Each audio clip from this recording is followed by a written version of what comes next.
inimesed ütlevad, et ma ei ole päris kiremõrvar. Et ma ei armasta neid naisi päriselt ja võtan pärast igat mõrva justkui uue naise niisama, mis teeb minust sarimõrvari. Aga see ei ole nii. Ma armastan neid naisi. No päriselt, iga kord, iga üht.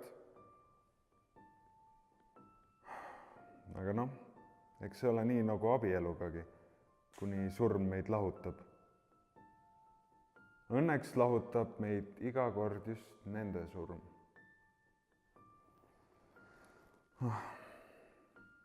No öeldakse, et ma olen isekas, aga ma ise niimoodi ei leia.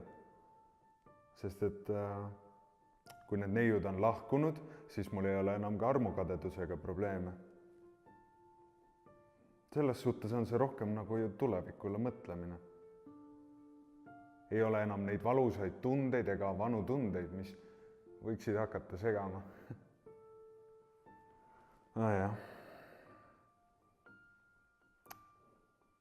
Aga samas ma leian, et ma olen üsnagi ettenägelik. Ja ma tean, kui peaks hakkama nuga teritama. Aga naistel on üldse mingid imelikud tunnetega seotud debiilsused.